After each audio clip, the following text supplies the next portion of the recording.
Pace is dropped on Thursday Thoughts here on Soccer's Morning Show. Soccer Down here. John here, you there. And it's going to be, fairly interesting topics across the board. Traditionally, we have Niko Moreno coming up at 10:30 Eastern. Morning, Alex. No more sleaze and giggles. Okay. Okay, so we're going to start off early. Morning, Alex. Morning, Niall. All right. Well, we'll talk Bart Sleaze coming up in just a little bit. And there's stuff with other teams and signings and ins and outs, and we'll get into that as well. Happy Thursday. And here at Soccer's Morning Show, like I said, Niko Moreno joining us at 10:30, and we'll go over some things. I do have a question of the day, and it has to kind of do with what we've been seeing over the last, 5 o'clock yesterday, 16 hours. And so we'll be getting into that and kind of have an equivalency exam with all of that. But we got players moving, we got stories, we got coaches, we got stuff overseas. So there's plenty to get into this morning. Morning Modiflow, and let's see, did I miss anybody? No, so far so good. All right, so here's my question, and it's opening kickoff once again, brought to us by our friends at Kickoff Coffee. kickoffcoffeeco.com, and I finally got the chance to do this. Thanks to Abby.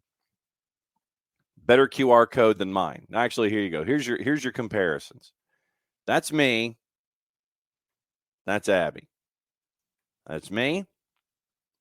That's Abby, for those of you watching on the video version. So that's the Abby poll for the QR code for our friends at Kickoff Coffee and kickoffcoffeeco.com. And once again, don't forget, when you start your day with Kickoff Coffee, perhaps you were to kick off your day with Kickoff Coffee, don't forget to use the code SoccerDownHere15 with your purchase. They, in turn, take 10% reinvested into youth games, youth initiatives that they have earmarked that are pretty cool. And that is what you do with our friends at Kickoff Coffee and kickoffcoffeeco.com. Much better QR code. Much better than me. What I ended up doing, with the banner that I used to have hanging in Office HD, I literally took my phone, went right up to the QR code and took a picture and then downloaded it. That was what that was.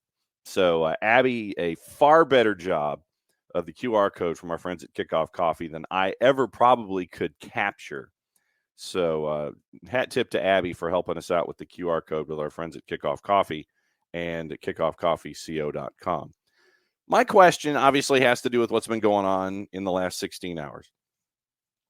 First off, 5 o'clock yesterday afternoon, it's announced that Nick Saban retiring at the age of 72 after 17 seasons as head coach in Tuscaloosa. And this morning, we get the news out of Boston that it appears that Bill Belichick and the New England Patriots are separating after 24 seasons, I think, as head coach. So my question to the floor, my QOD this morning is this. What would be the soccer equivalent of a Saban-like announcement that would surprise the ever-loving-ish out of all of us when it happens? And we would be like, man, that's big news. And it shakes the sport at its, at its most fandom levels. Shakes the sport at its core if you had an announcement like this. Ricky's already in, and he's thinking that it would be in MLS Bruce Arena. And this is wide open, so it can be your favorite league, your favorite dude, whatever. So in Major League Soccer, Ricky is saying it's Bruce Arena. Modiflow is saying Oscar Washington Tabatas, but it already happened. Rich, Pep says retiring from all coaching. And so Pep seems to be the answer right now, at least for a lot of you. Ricky has Pep. Niall's got Pep. Ricky says whenever Carlo Ancelotti and Jose Mourinho go. And that was I was leaning toward Pep and Ancelotti. If we got that out of the blue announcement that Pep Guardiola was done, and we're thinking, okay, everything's cool, he signed the extension, blah, blah, blah. And then all of a sudden, late in the year, Pep just decides, you know what, I'm going to go to New York and get my Central Park West, big condo, and I'm going to go hang out in New York City for a while. Or I'm going to go home. One of those kind of things. Pep was the one that stuck in my head. But we got some good ones in here. Bruce Arena, Ancelotti, Mourinho. Niall says if Pep announced he's done, the world would burn. I mean, especially at this point. I mean, yes, he signed the extension. He's supposed to be hanging around for another couple of years. But I legitimately think that it would be Pep. If Pep just decided to say, after his time at Manchester City, and, he's rolling, he's winning titles, all that stuff. And then you end up with, end of the season, he goes, just decided that I'm going to retire. Thank you to Manchester City, and it has been fun. One of those. Then it would be, one of those where you're sitting there and you go, man. And yeah, Pep was the first one that popped into my head as I was processing it this year. Ricky says when Tata is done, I'll feel that personally, but he doesn't know if that's seismic enough. But I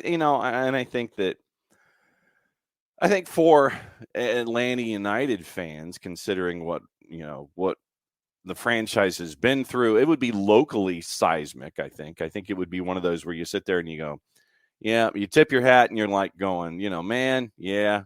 And, you tip your hat and you just, want to send the guy a case of Malbec and thank him for everything. Niall says, yeah, that would be emotional. Niall, on a personal note, Jurgen Klopp. I can't quite get, Niall's asking me if I can do an impression of Klopp. I haven't quite listened to him enough to try. But Niall, as a favor to you, Niall, I will at some point bust out a Jurgen Klopp attempt. I have to listen to him a little more. And the Guardiola, thank you, Monoflo, thank you for the kind words on the Guardiola. That was just something quick that just popped into my head. That literally was no real practice, no attempts at doing it into a mirror, anything like that. That was completely and totally off the cuff. So I will take Monoflo. I will take the 8 out of 10 for doing a Guardiola off the cuff. I will take that. Emilio says, think being 72, age lessens the blow. And I think that, Emilio, I think you're right. I think you're spot on in that regard. But I think that just the fact that he has been, meaning Saban, he has been at the forefront of the sport for so long. And you sit there and you're going, yeah, you may go, man, he's 72. But still, I mean, everybody, he's a young 72. That to me just means that you're still active. 72 is what it says on your driver's license. You're still active. You're still yelling, screaming, ranting, raving. You're still active. Pete Carroll, I think, is in that same range. I think Pete Carroll is 72. And, man, yesterday we had Pete Carroll. We had Nick Saban. And this morning we've got Bill Belichick. It's crazy. So, yeah, I mean, 72, it does lessen the blow, but I think just the fact that we've seen him for as long as we have, and he's been on our television screens as much as he have. I think just the saturation might counteract the age a little bit. Tata and Bielsa would be big with Modaflow. Bielsa, I think, considering what Bielsa has meant to the development of the sport, I think that that Bielsa would be there. Yeah, Sir Alex was definitely a big one when that happened. Modiflow hit the record button. Yeah, like I said. Yeah, now my Gary Smith, it took me that is from just prolonged exposure. When you're around someone as much as you are, you get to hear someone, and what that's coming, out of their press conferences, and in their sound bites and things, and doing interviews, and you talk to them over the phone, those kinds of things. So Gary Smith is someone who has stuck with me just because I can remember all of the times that I've, interviewed or been in conversation with him. So it's always there. Well, Modiflow, would he even mumble it? I think, would it be a statement? Modiflow says Pep would totally mumble his retirement. He would totally mumble his retirement. If he had a press conference to announce it, or would it be just a statement saying, peace out, I'm done, and you get the big graphic? That's what I think Pep would do. I think that Pep wouldn't even necessarily do a retirement press conference. I think that it would be just like we saw yesterday with Saban. It would be an announcement. It's manufactured paragraphs, quote in the second paragraph that goes for a couple of sentences. I want to thank Manchester City for the time and the success that we've had. Something like that, where you get like 3 sentences of it. And then you get something from the head of the ownership group, and 5 paragraphs later, you're out the door. I don't even think that he mumbles his retirement. I think that he puts it in a statement that's released by the team whenever that happens. Michael Valverde says Sam Allardyce. When there are no more jobs to apply for, Sam Allardyce retires. When he feels that no job is worthy of his application, Sam Allardyce will be applying for gigs 10 years after the rest of us stop applying for gigs. Sam will be at the front of the line for every possible gig going forward. He will be the first CV that is, literally, I bet he has drafts of franchises along the way. Right now, he probably, let's see, where would he be? Shoot. Knowing him, he's probably got a draft for Brentford. Probably has a draft for Burnley. He probably has. He's probably got a draft in the queue. No offense, Tom and Ropes, but he's probably got a draft for Everton. See, now, I'd have to listen to Big Sam, because I don't have a Big Sam impression either. That's my problem, is that I've got to work on this stuff. I definitely have to work on that. So let's see. Yeah, Roy Hodgson. Yeah, I can't do a Roy Hodgson yet. I can't do that.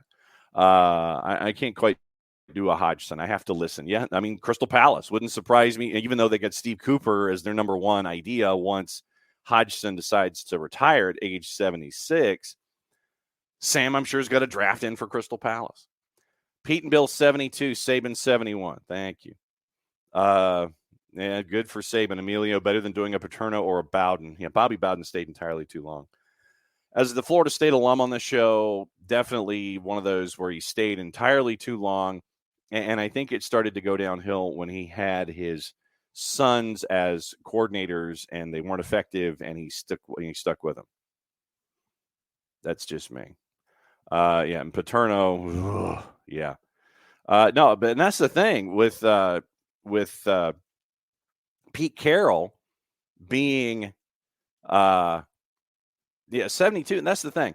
When you look at someone who is 72 years old, Silver Surfer Pete Carroll keeps himself in fantastic physical shape. And, he'll go out there, he'll surf, he'll do his thing. He's always chewing gum. He's always active, those kinds of things. That's the kind of 72 that, that I think we should aspire to. Always being active, always being engaged, always running 9,000 miles an hour, munching the gum as you go. So that to me is the kind of 72 that I'm looking forward to. Modiflow, I think a lot of Saban moments have already happened. Niall, Mourinho would do the respect thing when announcing his retirement. Respect. Yes, respect. Absolutely. 3 titles for me, 2 for the others. Respect. Yeah, exactly. That's exactly what it would be.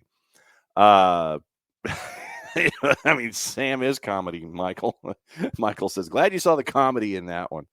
But no, it literally, it is a running understanding that Sam Allardyce will be applying for jobs long after we have retired from all of ours.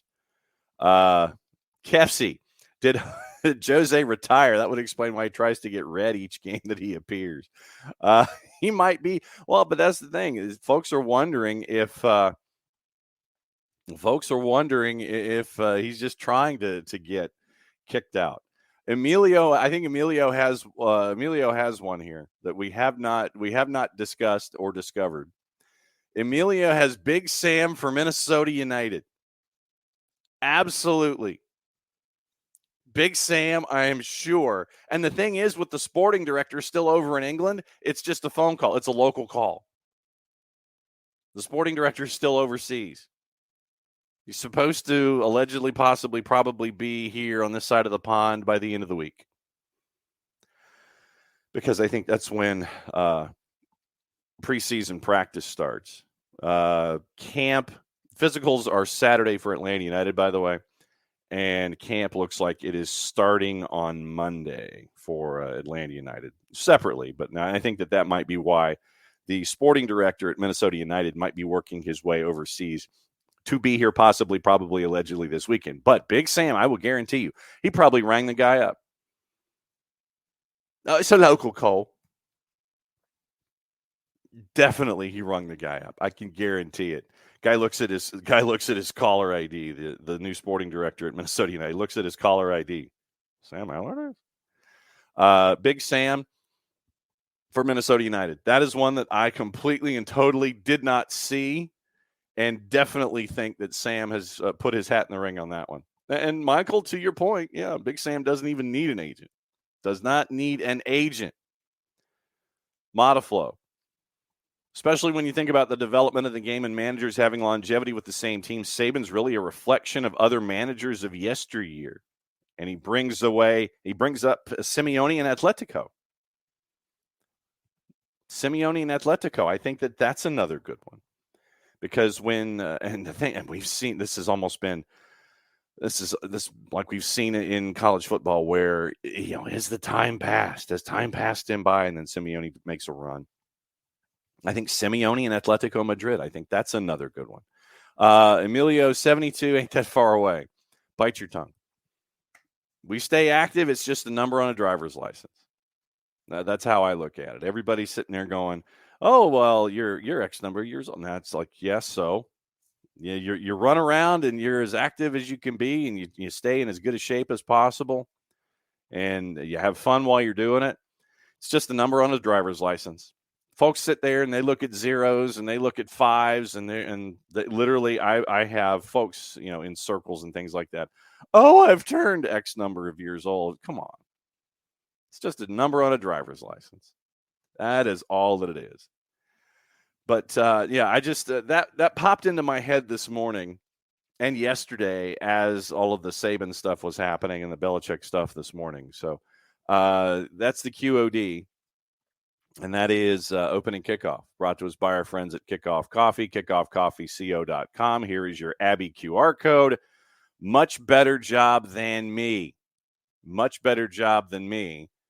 Of putting a QR code in as a JPEG. So that's your QR code for our friends at Kickoff Coffee and kickoffcoffeeco.com. Don't forget to use the code SoccerDownHere15 to get 15% off your purchase when you use there's your QR code, but when you use that code for Kickoff Coffee, they in turn take 10%, reinvest it into youth games, youth initiatives, stuff that they have earmarked. Very, very cool stuff from our friends at Kickoff Coffee and kickoffcoffeeco.com. A couple of housekeeping items once again. There's the scarf to help out our friends at the Marshall Islands. It should be in the process of being shipped from one end of the planet to the other. And by the time that I return to Office HD over the weekend, I should be anticipating it. I hope that it is just not sitting on a doorstep someplace and getting wet tomorrow.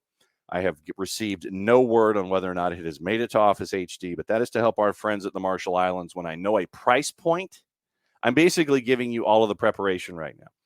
That when I know a price point, then we can start the pre-sale. But I just wanted to let you see what it is to help out our friends at the Marshall Islands. Great work from our friends at Die Hard Scarves, as you can see. But when I know, I will let you know, and that will help out our friends at the Marshall Islands as they're trying to come over here in the fall of 2024 and do some things to continue to grow the national team where there are Marshallese here in the United States. So they're looking to do something up in Arkansas, a clinic, or possibly some friendlies with some other growing nations, other developing nations. So we'll see how that is. But the plan is to do something here in the U.S. in the Southeastern Conference in October. Southeastern Conference footprint, like I said, they're looking in like Northwest Arkansas, but we're hoping that we can help them with this. That's the scarf. When I know more, I will let you know more. But the price point is still being decided as we go. So that is the scarf from our friends at the Marshall Islands. Yeah, a summer scarf is just skinnier. It's not the thicker. Modiflow wants to know what a summer scarf is. It's just the thick. It's not the thick scarf that we normally wear. It's not like a scarf, like a winter scarf. It literally is just the thin material that is attached. And yes, Michael, check the front porch. There might be some packages that still were not supposed to be delivered while we were away, but they might be sitting there on the front stoop. Modiflow 1 wears a summer scarf the same way that you would wear a normal scarf. It is the same drift over the neck, and it drapes as normally. It's just not as thick. You can wear the summer scarf. Yeah, and Ricky has it. You can wear it in the summer. You can wear it in the fall. You can wear it. You can wear it any time of year as an accessory. You can, wander down the streets in the summer, sit there, and, you wave it and you go, hey, But yes, Ricky has it pegged. It is just thin and breathable. It is a thin and breathable scarf, I guess is probably the it is just thin and breathable. And it's like I said, it's not the thick normal soccer scarfy kind of thing. So Hutch says up time for an updated SDH Gator for soccer in the streets. Okay, we'll take a peek at that too. And don't forget, you can go on the website at soccerdownhere.net and you can get a click through and get SDH gear. Like I said, you can get the jackets, like you can get the zip ups like this. We got all the T-shirts from all of the malaprops that I've had over the years, and all the sayings that Nick and Jason and Jarrett have had as well. Like I said, go to the store, go to the website, click through, get to the store. We've got all the stuff. And so Hutch is now requesting an updated SDH Gator for soccer in the streets. So, Ricky, when you're hot, you want to wear a scarf. It's a summer scarf. It's something that's, like I said, it's breathable. It's airy, thin and breathable, as Ricky says. So that's those are the scarves, just thinner material, a little shorter, but it's going to help out our friends at the Marshall Islands, and it'd be great to hopefully help them out so they can grow their program. And we can wear the jerseys and the bucket hats and the addition of the scarves, and we can all be decked out in all of our Marshall Islands gear as they continue to build their program. Okay. This morning, we were kind of wondering what the updates were going to be about Polish Power, Bartosz Szliz. And it looks like, as of yesterday, that there might have been a number, that there might be a number that has been agreed to. Contributor Niall has been all over this stuff. And it is what we're staring at this morning. Katrina Prepiorka from our friends at Meshikli. Wait, hang on. I screwed that up. Meshikip. I'm trying to read Polish here. From our friends at Meshikip, the Polish newsletter. No wonder I messed it up, because I'm reading the Polish email web link to it. Meshiki. is what is the magazine and the media term from our friends at Mashiki. It appears Bartosz Szliz will soon join Major League Soccer. And so they have done an in-depth piece about Bart Szliz with our friends at Mashiki, and it came out like breakfast time. So that is a fait accompli to our friends in Poland that Bart Szliz is coming over. Headline: Bartosz Szliz will play there. Great club, fanatical fans. They can promote and sell for huge amounts of money. Tomasz Lodarczyk from Mashiki informed about the transfer of Bartosz Szliz to MLS. One of the most important players of Legia Warsaw will become a new player of the MLS, and this is translated, the MLS representative at Atlanta United. Which club does the Polish representative join? What can you expect from the new project? And so they go through. In the near future, everyone in Poland should receive official confirmation of the transfer of Bartosz Szliz, from whose sale Legia will earn approximately $3.5 million US. And so he will get to spend the entire preseason with his new club. Mashiki makes the point: seventh Pole in the league. Świderski, Józwiak, Mateusz Klich, Bogusz, Kowalczyk in Houston, and Kasper Szpilka with the Fire. Worth noting that the image regarding domestic players in Major League Soccer is slowly changing. Until now, these were usually offensive players or strikers with designated player status. The article says there's no point in kidding yourself. They tended to go to slightly weaker teams. Bogusz tried to change this trend a bit by going through the previous season without the so-called special contract to then champions of LAFC, meaning the DP deal. Now, Bartosz Szliz will join this group, who goes to Atlanta United, a very strong club with great ambitions. And let's see. Szliz is to strengthen and this is from Mashiki, intended to solve the problems in the midfield. Expectations for the Pole are high. The pressure will not be overwhelming due to the fact he has not signed a DP contract. I don't know if that's necessarily true. 24-year-old will have time to introduce himself to the new team, get acquainted with the new coach's vision of the game. Szliz is to strengthen the very unstable position. Okay, and this is a quote from Tyler over at Scarves and Stripes. Unstable position of defensive midfielder. I wouldn't necessarily call it defensive, but there's a quote from Tyler in here. And so then they discuss what it looks like there. And it's trying to see what other information might be attached.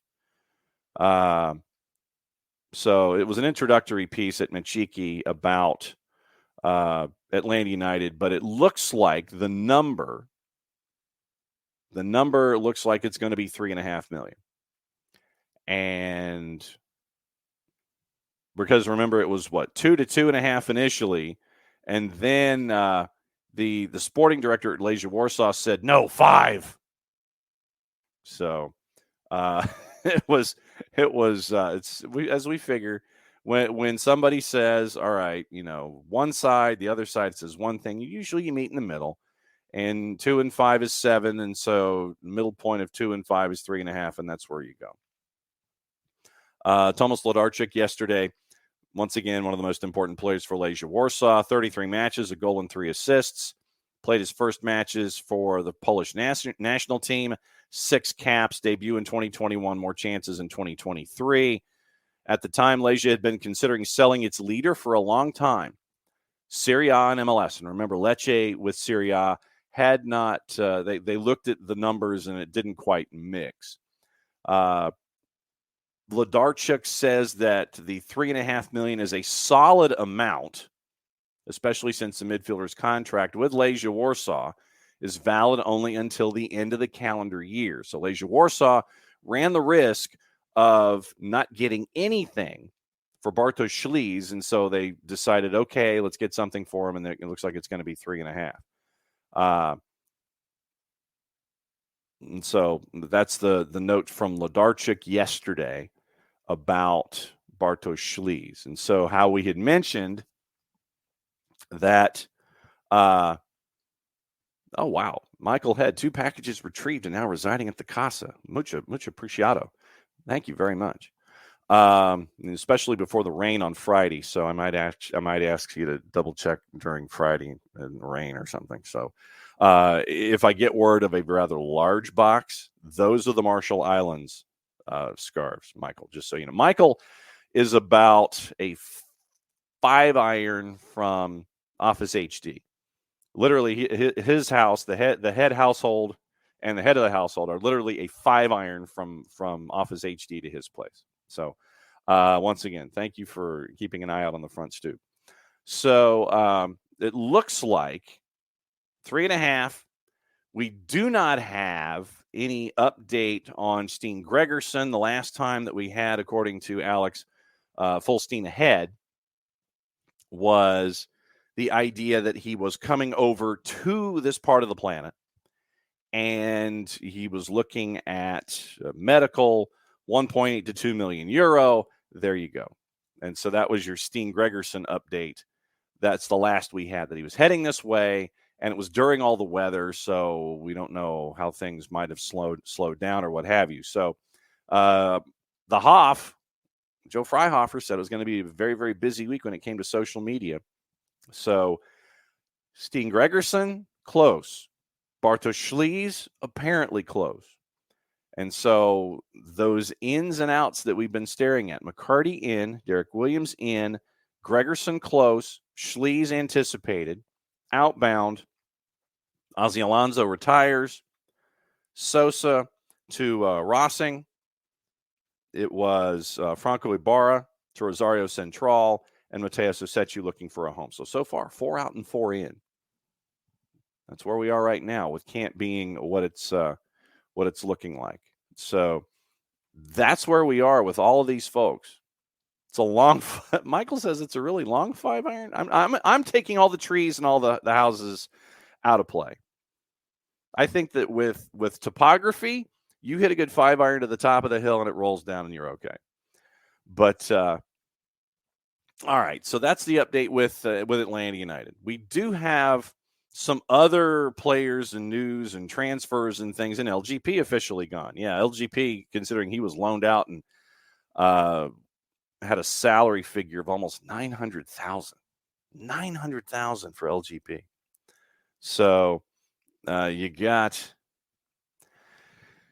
that too. So technically 5 out and 4 in.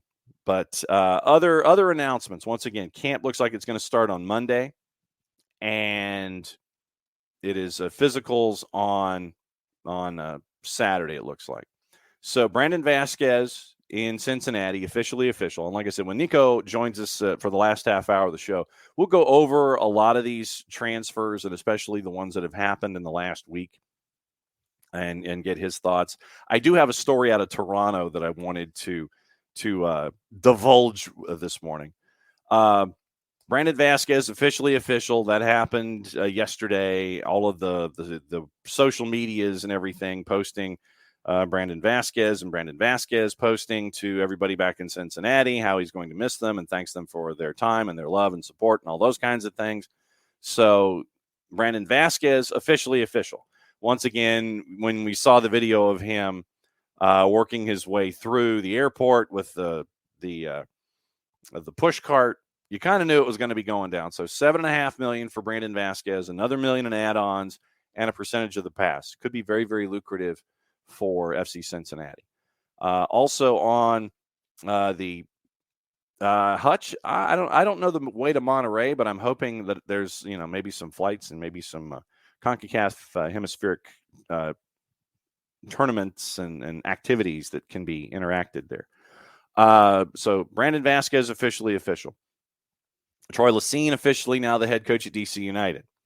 Once again, not the worst kept secret on the planet, considering that was what we had talked about last week, but apparently all the I's have been crossed and the T's have been dotted, and so they now have their head coach. And Ricky, I did see that about the third kit. By the way, third kit. Speaking of third kit, did you guys see the possible, probable, alleged, maybe third kit for Messi and friends? Straight out of the Miami Dolphins playbook. It looks fantastic. If that is in fact going to be the third kit, that looks incredible. I'm not buying it, mind you, but it looks strong. Third kit. Looking forward to seeing that one if that is in fact the case. Henry Higuita, version 2.0, letting us know about February 17th. But yeah, the third kit for Messi and friends, straight out of the Miami Dolphins colors. Great play by them if that is in fact what's going to lay out. Also on the board, it was Omar Gonzalez going back home to FC Dallas. I don't know. If I'm an FC Dallas fan, I'm hoping / considering possibly, probably, maybe that is once again insurance. That is not something that is going to be laid out for you to where you are going to start Omar Gonzalez a lot, especially in those summers that you're going to have in Frisco. And considering what Omar has been doing on the field the last couple of years. And obviously, once again, as he's growing older, you don't want the minutes to go in proportion. And I'm thinking that this is a depth piece for FC Dallas. Tom Bogert had a piece yesterday on Fidel Barajas. And we have talked about Fidel Barajas a lot with our friends at the USL show, Kaylor Hodges and everybody. Fidel Barajas, fantastic find for the Charleston Battery. And now, and this is a steal.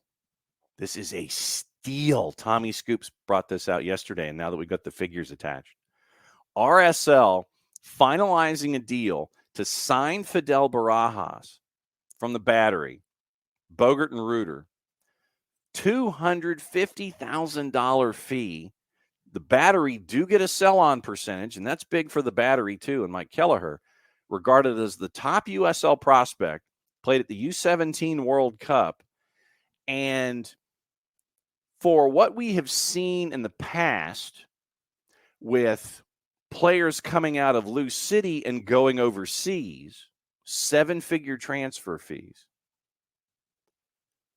For RSL to get a 17-year-old in Fidel Barajas for $250,000, that is a steal for RSL. At least I think so. That's a great pickup for RSL for $250,000, and obviously a piece of the pass going forward. But that is a big pickup. Also from Tommy Scoops this morning, the men's national team have given Cade Cowell permission to depart national team camp. So he will no longer be at Camp Cupcake. And the reason is that he's going to travel to finalize his transfer to Chivas from San Jose, worth an initial $4 million plus add-ons and a piece of the pass. So, nice piece of business for San Jose. Cade Cowell, probably in short order, maybe perhaps heading down to Liga MX.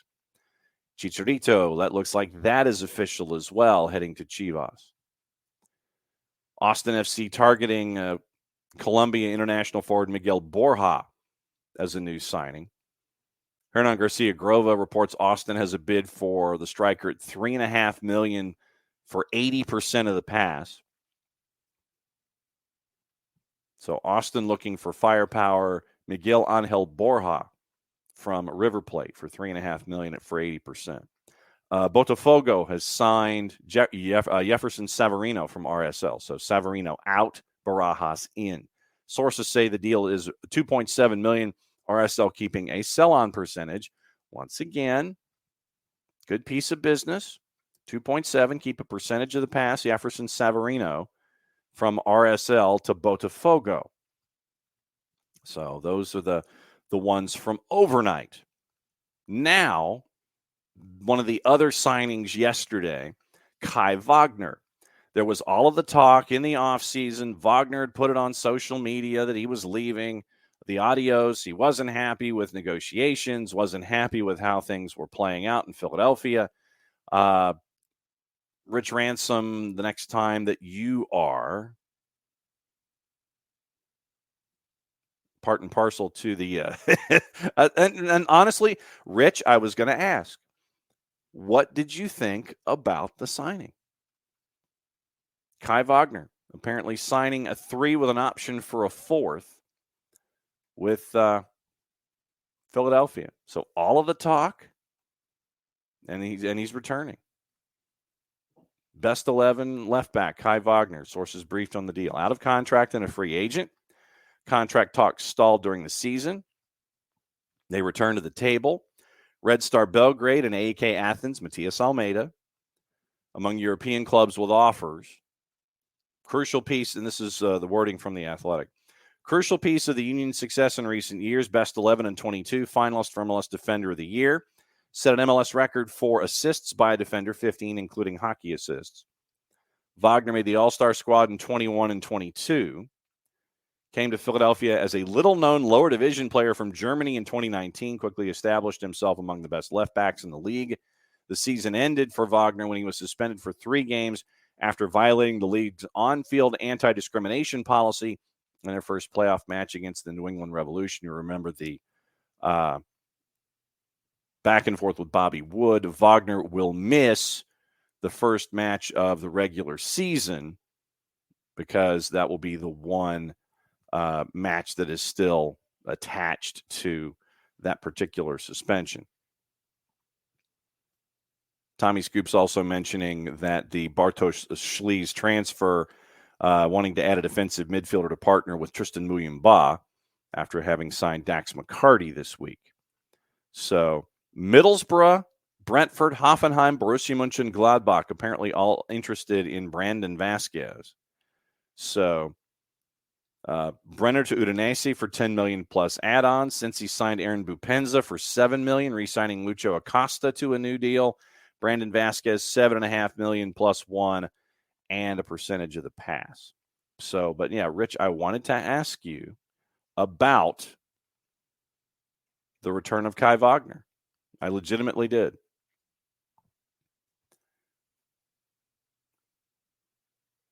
And so Rich says there were other offers to Europe on the table. Money wasn't the same. Many supporters' theory came true. Wagner's options were low. Union successfully lowballed a deal with Wagner. So there's your input on Kai Wagner. Because, yeah, when this came across our bow yesterday, Rich, legitimately you were the first person I thought of when we came back to the show the following day about what you thought about it and what other Philadelphia Union fans thought about it, especially how the season ended involving Kai Wagner and Bobby Wood. And so I wanted to ask about that as a part of this, as a part of the signing. So that was one of the other things that I wanted to discuss with everybody this morning when it came to signings and such. So, all right. So Fidel Barajas, Kai Wagner, Omar Gonzalez, new coach at DC United. We still have Sam Allardyce, I'm sure, lobbying for Minnesota United. And you're now on your next interim coach.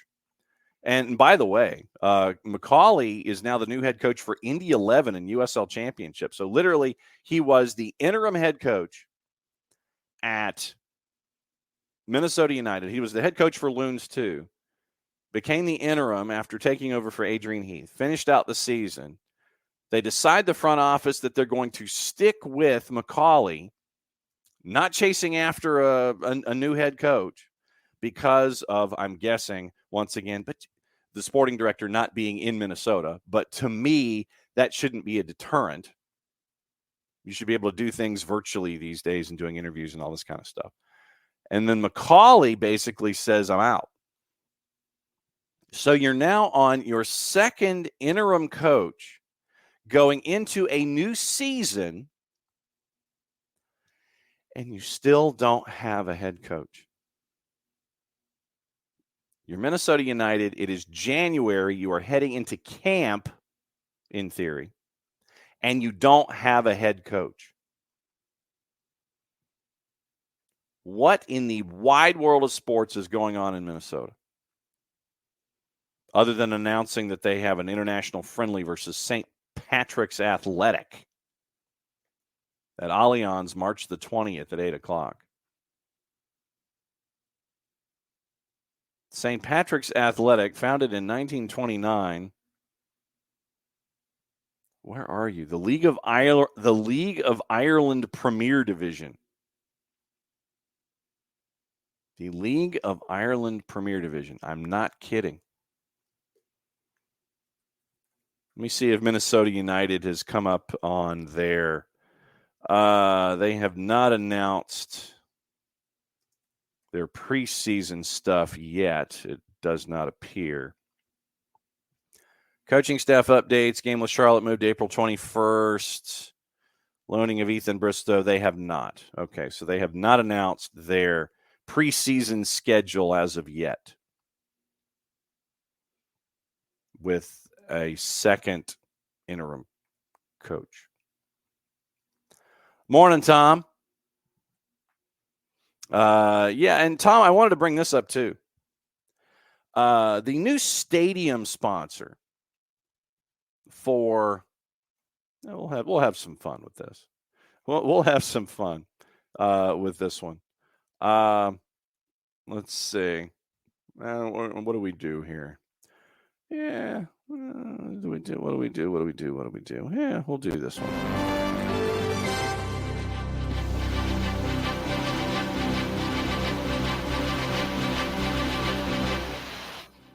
Sorry, it gave me the chance to play it quickly. Orlando has a new stadium sponsor. At least the word is that they have a new stadium sponsor. And I'm wondering if we have to identify the stadium fully with the name of the new sponsor. Half-season plans on sale, those kinds of things.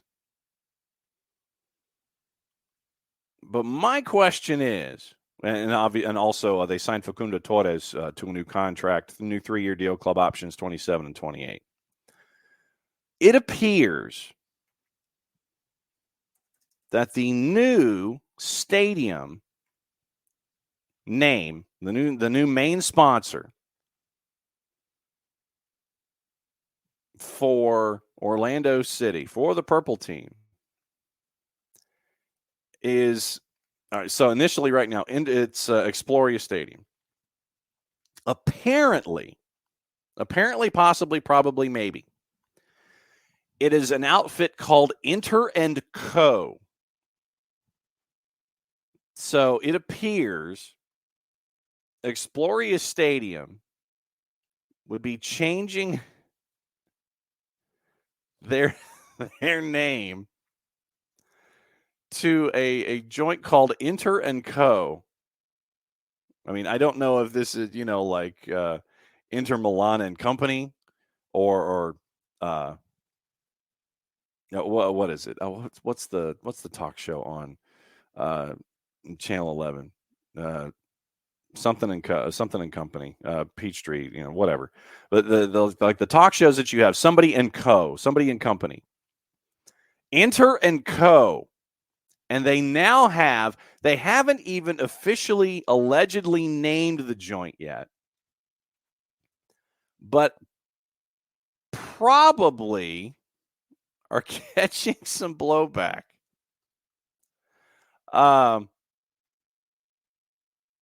Yeah, first time Inter Miami plays at Inter & Co. Morning, Harry.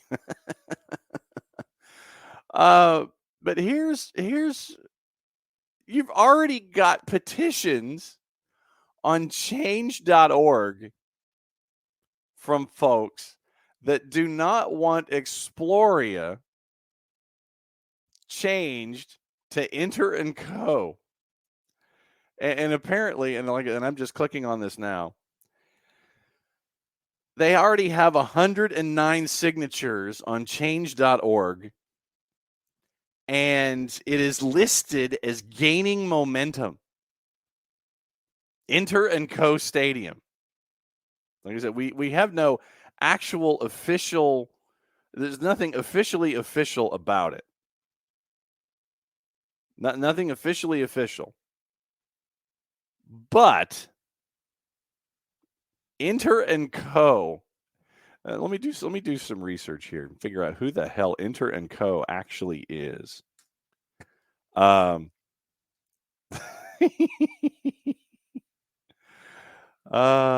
no. Your next financial app. Okay, here's Inter and Co. Sure, I'll accept all cookies. Fine. Inter and Co. Your financial life made easy. Send money with excellent exchange rates and low fees. The right mortgage made simple with Inter and Co. QR code, Interinvest, Interloop with payments. Who are these? Send money with excellent exchange rates and low fees. Debit card, shopping online. Who are these people? It's like I've got the ad playing here on this site, but I'm trying to figure out. I need some details. Okay. Inter and Co. Stock price $5.35. You too can own a piece of Inter and Co. for $5.35. This morning, by the way, it's up 3 cents, up half a percentage point. They've surpassed 30 million clients, accelerating growth toward a 5-year business plan. And apparently, their net income and they're based in Brazil. Oh, this is stable. Belo Horizonte, Brazil. This is just before Christmas. Inter & Co. has a new brand to reflect the company's evolution. 3 years after its last rebranding, the institution's unveiling a new logo, consolidating its position as a financial super app and a smarter financial choice for more than 30 million clients in Brazil and the United States. In 2015, according to Inter & Co.'s, and I'm hoping this is the right Inter & Co. because it looks it, Inter & Co. CEO João Vitor Menem. And apparently they came out with this new logo too. 2015, they launched Brazil's first digital bank and transformed people's relationships with banks in the financial system by offering a fairer alternative. Looking to the future, we want to break down more barriers and change the way people deal with money. The financial super app is the solution we have found to fulfill this goal, as well as bringing Inter's main attributes. We connect our customers with the digital world and offer the best tools for them to use money in a smarter way. So that's Inter & Co., I believe. That is our friends at Inter & Co. The change.org petition. We, the devoted fans of the Purple Team, have been cheering on our team since 2010. In 2017, we moved to our beloved Exploria Stadium and have made countless memories there. The thought of renaming it to Inter & Co. Stadium is not just a change in name, but an affront to us as supporters. It's unheard of for a stadium to be named after a rival team, and we won't let it happen here in Orlando. Exploria Stadium has been more than just a venue. It's been our home ground where we've witnessed victories, losses, and everything in between. It holds significant sentimental value for us all. The proposed renaming would not only disrespect the history and legacy of our club, but also undermine the loyalty and passion that we fans bring each game day. As per Sports Business Journal in 2021, naming rights are crucial for maintaining fan identity and connection with their teams. We urge those responsible for this decision to reconsider their stance on this matter. Please sign this petition if you agree that changing the name from Exploria Stadium to Inter & Co. is unacceptable. That's a change.org petition involving the alleged Inter & Co. Stadium. Oh, boy. Wow. Yes. Inter Messi and Company. Michael Head, you're not wrong. Kefsi, and they need a nickname they like because not going to turn down money. I'm trying to. We got to come up with a nickname for this joint now. If this is in fact going to pass. Yeah, Daniel says it's all the Five Stripes fans signing. They're the ones signing this petition. Yeah, I think if you were a fan of anybody but the purple team, you would want that thing to continue to be what it is. You would want that to continue to be uh, Inter and Co. For that matchup against Inter Miami, Messi and friends, Inter Miami at Inter and Co. We take the money, Kefsi. We take money. We give you shine back. Don't ask questions. Inter and Co. So I did have okay. So I was right. Emilio says Inter and Co is a subsidiary of Inter Holding Financeira SA of Brazil. Hutch. Sounds like a fancy way of saying money laundering. But as we all know, and Abby, yeah, I wonder how much they would pay, how much they paid for the naming rights. Yes, Inter and Co at Inter and Co. Rich, always take the check. Michael Head did not know Exploria was such an historic name. Also known as the Intercity Change Bank. How do we make money? Volume, volume, volume. Emilio, this will help with creative financing to combat Inter Miami. I don't know if it will or not. But yeah, wonder how much they paid for naming rights. As far back as I can remember, I can't think that Brazil has had the most stable economy. And so a company that is based in Belo Horizonte that has a super app.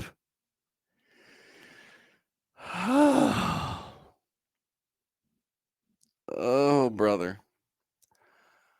Why is it right now? Why do I see this not going well? Why do I mean, is this just me? Is this just me? Oh my goodness. Inter and Co. hosting Inter Messi and Co. Oh my God. Inter and Co. at Inter and Co. Abby, who owns Exploria Stadium? Does the purple team own it or is it city owned? Let's find out. Exploria Stadium owners. See, this way we can go down rabbit holes and have fun. Exploria Stadium owners. All right, so I did that in a search on the Google machine. So, sold to the Wilf family in 2021. So the Wilfs own it, privately owned. Privately owned stadium. So it is family owned. It's a family owned joint. So the Wilfs are looking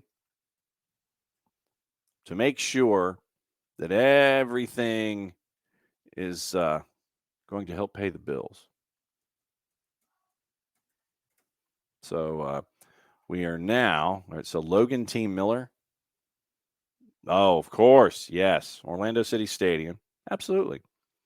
Part of, I think Logan's a part of the Iron Line firm. But no, Logan has an excellent point.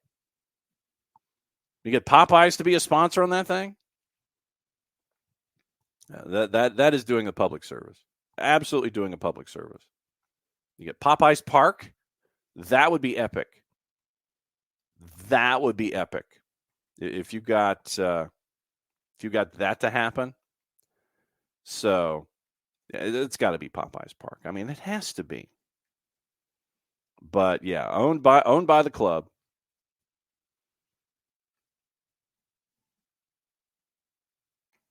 Kefsi. Okay, Purple fans, we've heard your concerns. Our other choice was winter something that doesn't make sense with our weather stadium. Which do you like better? And yeah, and that is true. Orlando's been known to have strong ties to different Brazilian entities. Yes. But I'm just thinking of my history and how many times I have seen / heard that the financial folks in Brazil have had to revalue their currency. They've had to revalue their currency. And Oh boy. All right, mark it down right now. This will not go well. Hutch, Miami needs to start messy coin virtual currency. Yeah, so it's where it's not Bitcoin, it's messy coin. Absolutely. But the thing is that you know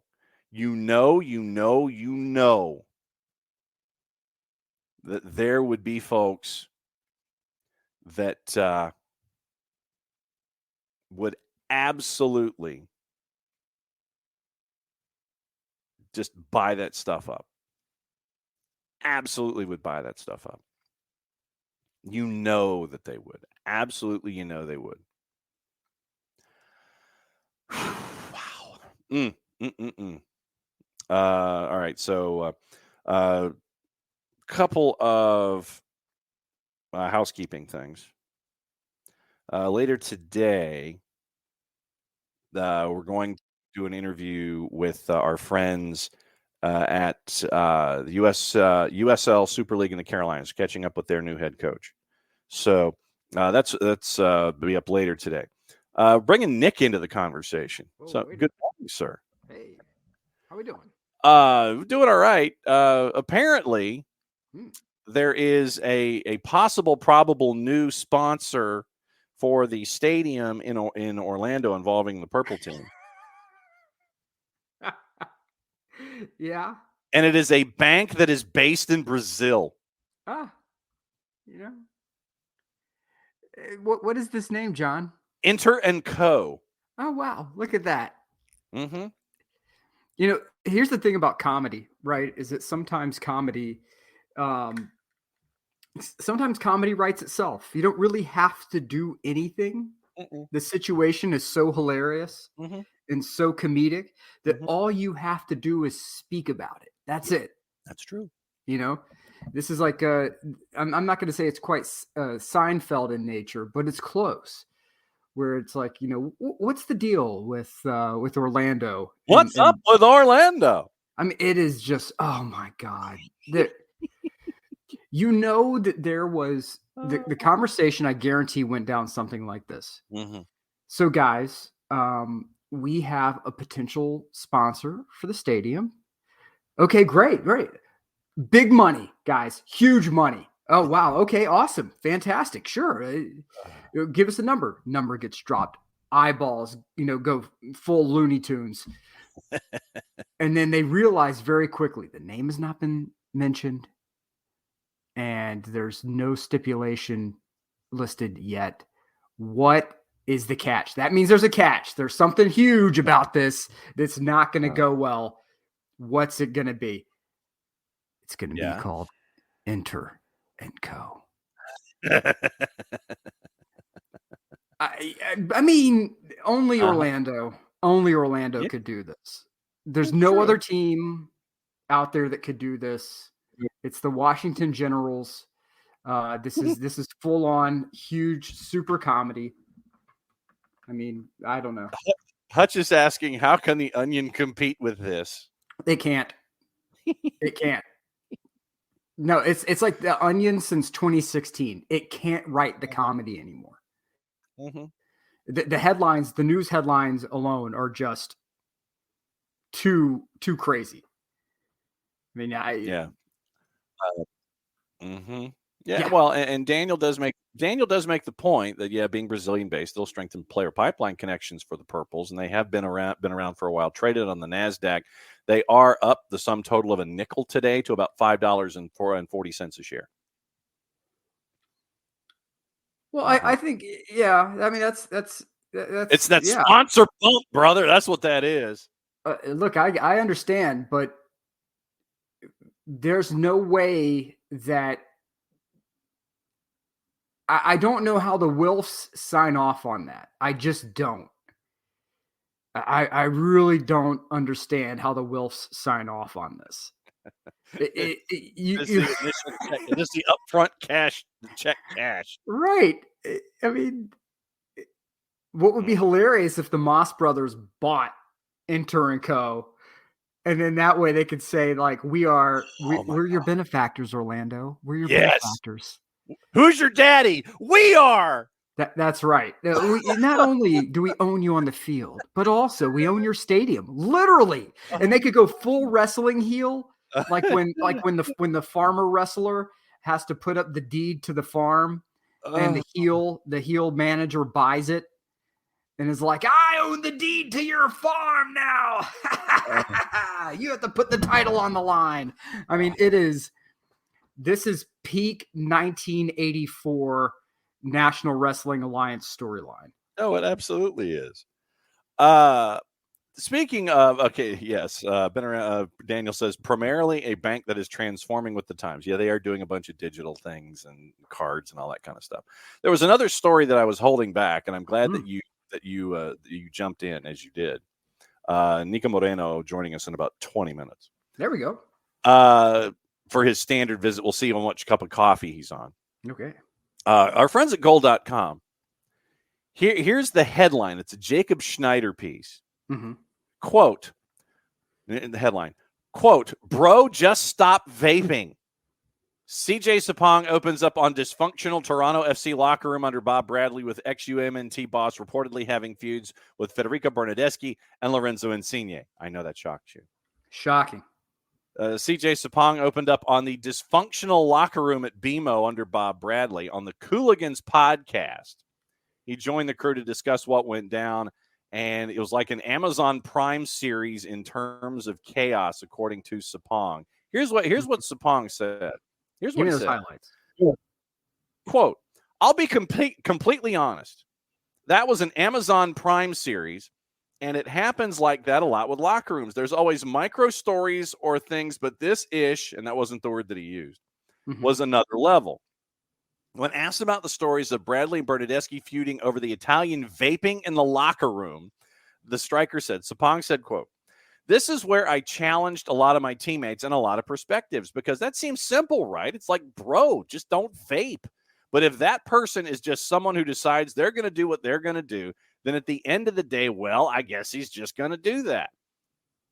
In the early part of the 23 campaign, he took aim at Bradley, meaning Bernardeschi, which then followed by the report from The Athletic. The attacker was admonished for using a vape pen in club facilities, and they clashed, with Bernardeschi ridiculing their training sessions, in-game tactics, and more, up until Bradley's sacking on June 27th. So, bro, don't vape. Well, okay. So the Italians were one of the last teams to have the cigarette boy on the touchline. So, like, if in mid-game, this really used to happen. Okay. Like a player goes down injured or whatever, the cigarette boy would come running out, and he would have like a smoke or two in his mouth and like 3 or 4 in each hand, lit, and would run around and like pass him out. The players take a few drags. The cigarette boy collects, runs back to the touchline. FIFA had since come down and said, yeah, that's not happening anymore. It's not a good look for the children. You got like 10-year-olds who are trying to do drags mid-game now. So, yeah, I think Rich nailed it. Good luck telling Italians not to smoke. It's not, yeah, okay. You have in some locker rooms, like in Napoli, they have like the Bialettis that go around, right? That do the shots of espresso, right? You have the espresso man in the locker room. You have like fantastic dining options. You have brought these Italians all the way to Toronto, and now you're saying, please disregard everything that has made you who you are. Like, I don't care what you do in between game days. It's like Dennis Rodman going to Vegas, in the middle of the finals to do Nitro. Yeah. Yeah. And then, ends up on Nitro, and, that's Dennis being Dennis. It worked. Dennis played well. If the players are playing well and they're lighting it up, not everyone is Cristiano Ronaldo, who's eating like unseasoned chicken breast and hyper filtered water imported from the Alpines by the Vestal Virgins, who bring it forth singing, singing the aria from Carmen. Look, everyone has their thing that makes them tick, right? Mm-hmm. If they're bawling, shut up and let them vape. I mean, just whatever. Like, okay, it's going to smell like black cherry Fresca in the locker room. Oh, are they bawling? Yes. Okay, great. Then have fun. If it keeps them from being complaining little clowns, let them have their time. This whole sort of like Byzantine locker room control. Just I will gladly take hate mail on this. Let them. That's fine, because they were about the only thing that was positive for Toronto. Like on the field anyway. I left the locker room. I'm sure it was a mess, but I mean, it's to me, it's one of those things that there's locker room cultures that clash. I have said before, I will say again, I don't believe that mining Italy for talent is a good idea. Not because Italians can't play at all, ballers, but culturally,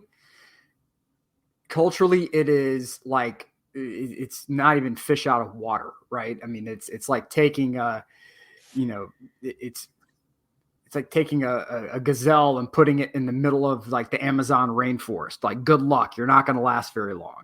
Mm-hmm. So I get it. It's not fair to the non-vaping players, but when you're in a locker room, and that, Abby, that's very fair.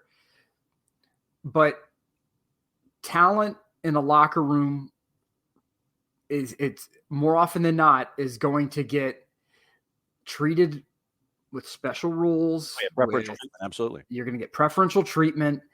And I know the idea of, well, it's very American to say no player is better than the other. I understand that, but that's not the way it's done around the world. And if you have players who are used to a certain level of treatment and a certain, way of being, and that gets them in their mental zone and that helps us win, I'm probably going to be okay with it. Ricky Ricardo, if Messi wanted to vape, vaping would be happening. Yes. And there would be a sponsor attached to every single moment of it. There would be. Yes. Brought to you by. Right. And so it's, it's something where talent has preferential treatment, talent gets special rules. I may disagree with it, but at the end of the day, if it helps them perform, have fun, do your business. If I'm in the locker next to them, I'm probably cutting some sort of deal. So, but yeah, Abby, I completely get it, Abby. I completely get it. I 100% understand where you're coming from. But it's one of those things. I get it, but the locker room is this isolated, weird little bubble from the world where they have their own little rules. And maybe you put somebody next to them who can kick the crap out of them, and just have that person turn around and be like, you put that vape to your mouth one more time, it's locker room rules. I'm going to beat the hell out of you and nobody's going to say anything about it.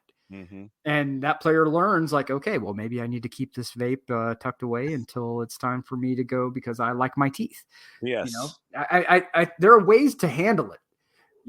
There are ways to handle it where it gets handled inside the locker room. Yes. And either the locker room allows it to happen or the locker room revolts and threatens to cut them, or pound their face in, or does something, like in the Marines, for example. It's the code in hockey, basically. Right. So, and I'll equate this to the Marines because it's probably the closest thing that I have personally lived, and you just learn to deal with things. We had one guy whose name I will omit. who did not wash his socks for 3 months. Whoa. Yeah, just refused to wash them. I don't know if it was like some kind of weird thing, like good luck thing for him, or if it was some sort of like subtle act of defiance. I don't know. Like he washed the rest of his clothes, but his socks were like stiff. You think he washed the rest of his clothes. And so what happened is that dude ended up with like poop in his boots. He ended up with his clothes getting peed on. He ended up waking up with magic marker all over his face. And eventually he started washing his socks because he learned that not every confrontation needs to be abrupt and head to head. Sometimes you can use asymmetrical warfare and achieve your goals, right? Where I'm just going to make your life hell until you change your course of action, right? So I think the Toronto locker room, if they had really wanted to solve that problem of, what toward the end of the season was just the two Italians vaping, they could have solved it, right? It's just one of those things. So, the Full Metal Jacket bunk scene where they put the bars of soap in the socks. That was the old ways. That brings investigations, hijinks. Yes. Like as somebody taking a dump in someone's boot does not really get the same level of scrutiny as a recruit or let's say a malcontent. Yes. Getting some sort of barracks justice. So as long as it doesn't cross into the physical violence realm, and if it does, it needs to be quick and efficient and clean and handled rapidly, with enough witnesses that naturally hate that other person, so they just lie on the behalf. So the locker room can handle it, but I don't know, man. You gotta, in locker rooms, talent gets preferential treatment. I don't know. If you're winning, you get preferential treatment. If you're not winning, then there's a problem. Right. I guarantee you, if Toronto was undefeated and was scoring goals at a clip, there would not be there. It would be the funny story at the end of the season where they would say, "Oh, well, man, they were vaping and we hated it, but I mean, we were winning." So, but since they were losing, it's these clowns keep vaping and I hate them, like winning solves a lot of problems. No, absolutely it does. Yeah. And that's traditionally how it is. What does they say? Winning services a lot of ills. Yeah. So you've got that. Gossip, rumor, and innuendo, and what to watch and where to watch it. So Nick, let me run through some soccer over there-ness here for you. Let's do it. Real Madrid assessing the prospect of signing Erling Haaland because of concerns about whether Kylian Mbappe will leave PSG to join them. We'll play cliffhanger. So basically, if there's something you want to comment on, just yell stop, and then you can comment on it. Jadon Sancho has arrived at Borussia Dortmund to complete the loan move that is now officially official. It looks like it is. He took a swipe at Manchester United out the door, and it looks like it's in the neighborhood of $7.5 million for that particular loan, falling out of favorite Manchester United. Conor Gallagher remains at the top of Spurs' list as they want to bring in a midfielder in January, willing to do a deal with Chelsea. But they want it to be in the neighborhood of 55 to 60 million. Newcastle have been told that Dominic Solanke will not be sold this month after making an inquiry on the Bournemouth forward. Bayern Munich also in talks to sign Eric Dyer. He was in transit this morning, by the way, after missing out in Spurs' race for Genoa's center back Radu Dragusin. Arsenal made a £22 million bid for Getafe striker Borja Mayoral, and that's from the three-letter paper, so take the information at your own peril. Look at these numbers. Let me pause here. Look at these numbers. Yeah. Right? How these numbers seem very much in alignment. Mm-hmm. Right? You're not seeing anything like you're not seeing 150 million pound moves, 200 million euro moves. You are seeing a massive market correction in real time. Mm-hmm. Right? In one transfer window, you are seeing a massive market correction. And good players going on loan, right? Not like a 55 to 85 million euro deal. Yeah. Like 20, 25, 30 million. Just watch the market correction in progress. Go ahead. Also, Arsenal is eyeing the 50 million pound rated Bologna striker Joshua Zirkzee. Give me the valuation again. 50 million pounds for the Bologna striker. Mm-hmm. Zirkzee would offer Mikel Arteta a different option in attack that any move in January is likely to be complicated. This is from our friends at the Telegraph, because when they put more than one correspondent on it, it's a serious story. Sam Dean and Jason Burt. Admirers of Bologna's Joshua Zirkzee keeping a close eye on the striker as they consider potential targets. Need for another forward, more pressing in recent weeks because of another knee injury suffered by Gabriel Jesus, and not knowing Eddie Nketiah's long-term future. Zirkzee has scored 8 goals, 4 assists, 22 appearances for Bologna, and at 6'4", would offer a different type of option in the attack for Arteta. And the fee, according to Telegraph, Bologna would want in the region of 50 million pounds, open to doing business in January. Careful with their finances, meaning Arsenal after a summer outlay of more than 200 million pounds. Arteta warned last week it would be unrealistic to expect a new striker, but the move for Zirkzee could be at the end of the season. Bologna have made it clear they have no intention of selling Zirkzee this winter, with sporting director Marco Di Vaio saying last month that the Dutchman is a, quote, unique player. Release clause only valid for Bayern Munich, who signed the striker from Feyenoord when he was a teenager. 4 goals, 17 games at Bayern, and a loan spell with Anderlecht in 21-22, regular at the youth level for the Netherlands.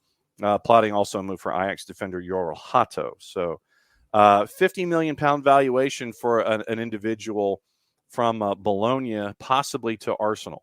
Manchester United's Anthony Martial's turned down approaches from Fenerbahce, Marseille, and a side in the league that we neither discuss or tell you when they're on television. 28-year-old Frenchman set to stay at Old Trafford. Manchester United have offered Facundo Pellistri in a swap deal with Sporting Lisbon and Denmark midfielder Morten Hjulmand, but the bid has been rejected because of Hjulmand's 69 million pound release clause, 3-letter paper.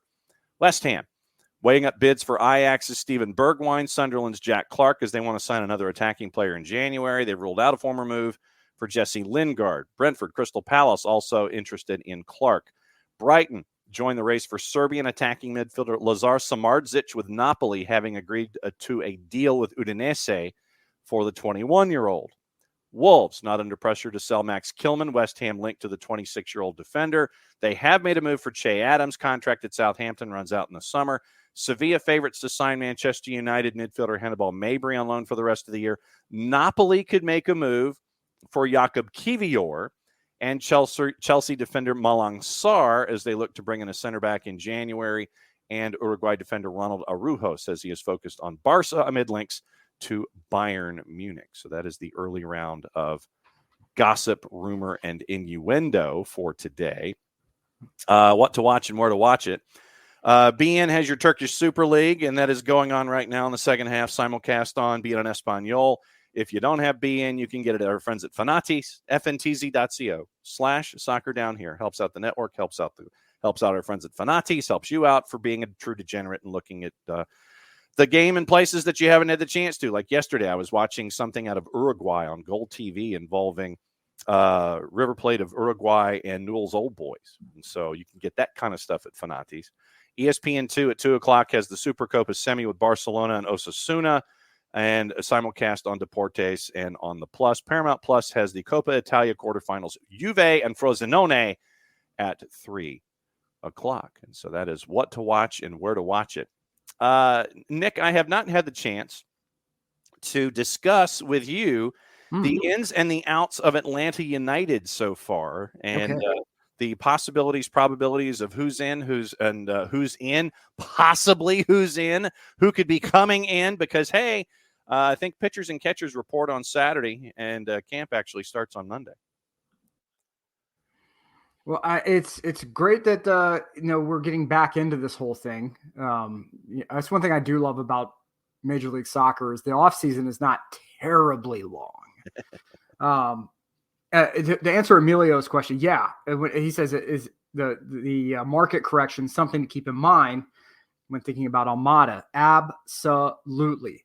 Where are the buyers? Where are the sellers? Mm-hmm.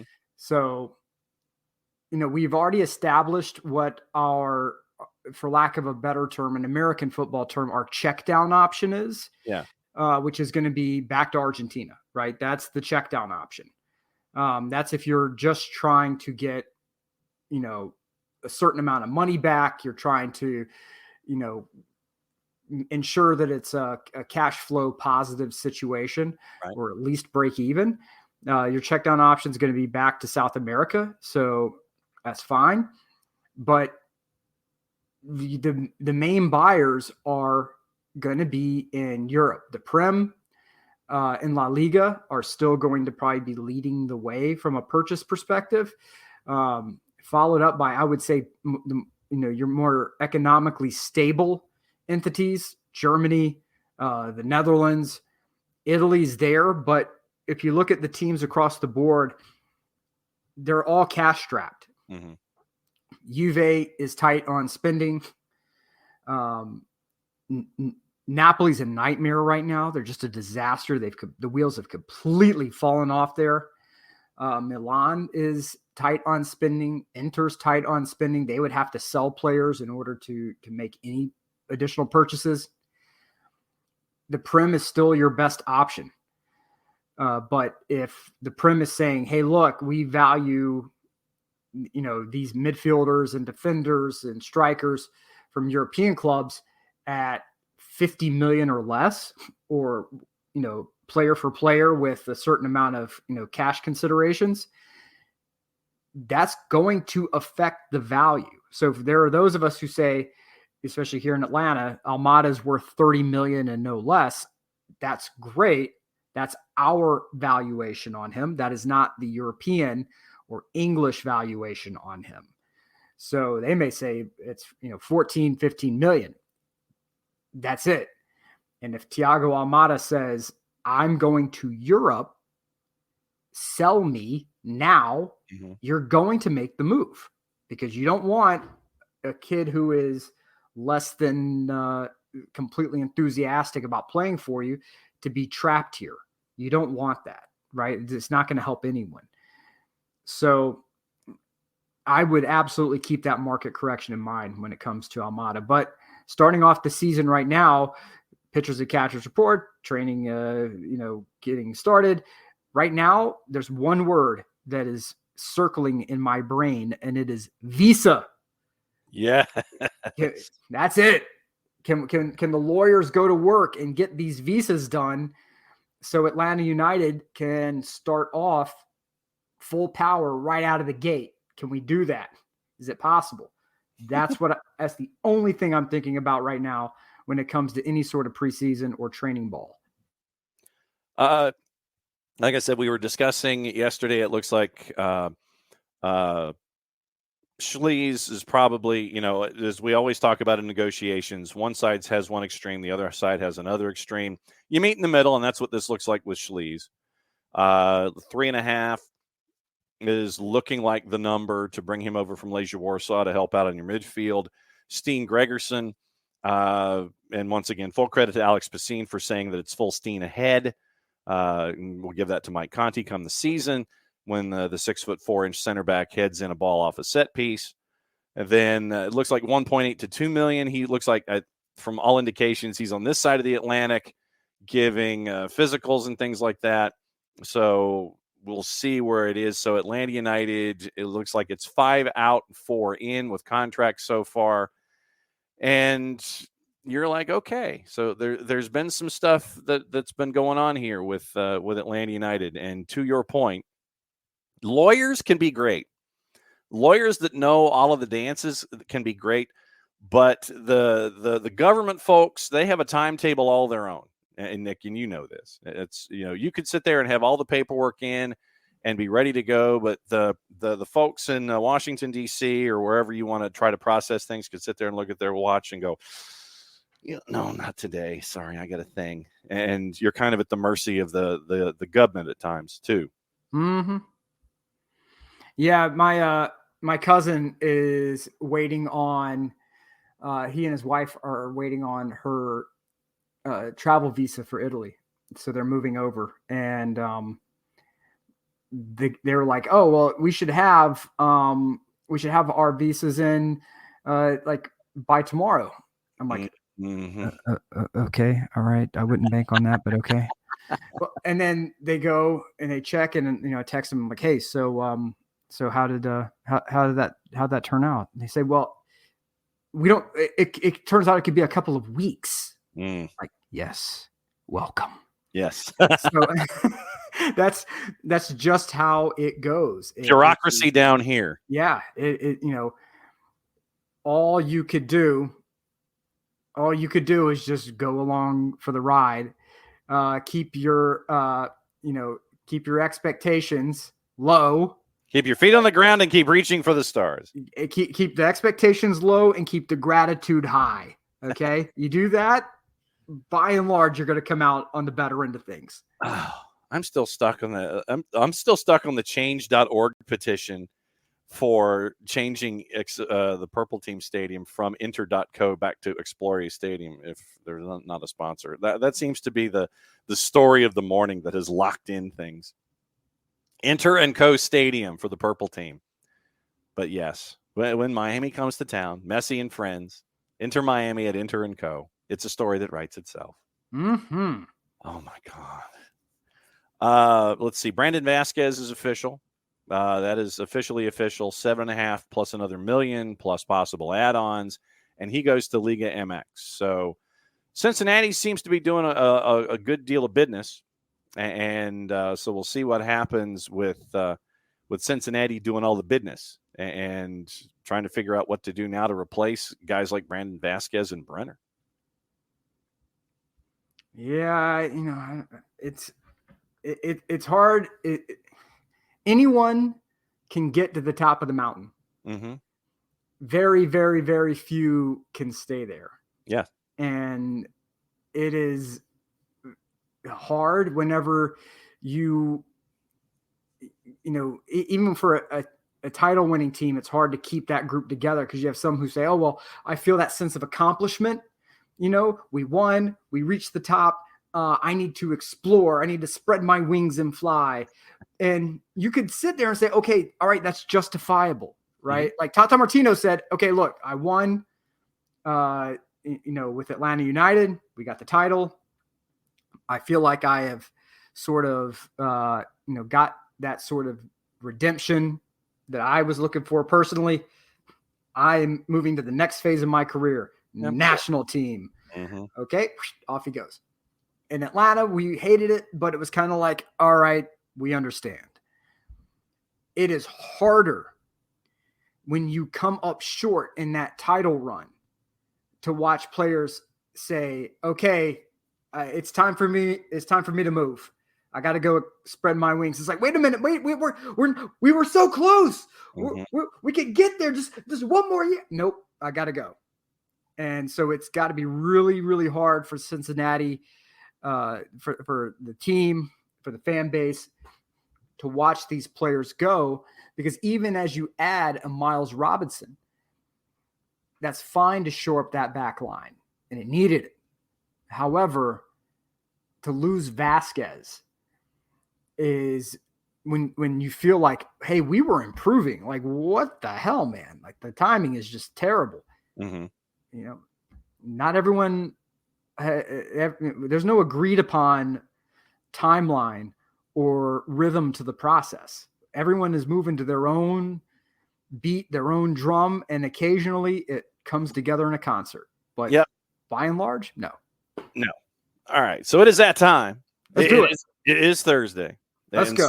So that means one thing. It is time for going to the West Coast and finding out which cup of coffee that this man is on. The West Side Connection. Niko Moreno. It is Nick. It is John. It is Niko on a Thursday. Good morning, my friend.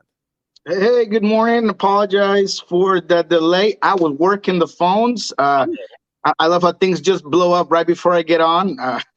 Are you at liberty to share, sir? Well, yeah, a couple some of them I've already been, out there. I've been hoping to just break something myself here, but the Miguel Borja thing is something that was sounding as an Austin possibility since yesterday, actually, and this morning it kind of came to fruition. It sounds like there is an official offer from Austin FC to River for Miguel Borja, striker, 30 years old. Double-digit guy, just about every year, strong, has had some ups and downs. But what my source tells me is that, yes, there is an offer. Herman, I forget his last name. I apologize. He's the one who said the initial reports. Oh, Herman Garcia Grova. Yes, 3.5 million for 80% of the players' sell-off rights. But what I was told from my sources that his circle and Miguel Borja himself sees MLS in good eyes, in good light, that it would be a good move for him. He's actually thought about it in the past when he was in Palmeiras. So definitely something that's kind of for us to take a look at. I don't know if I would pay more than 4 million because it sounds like River's not happy with the initial offer.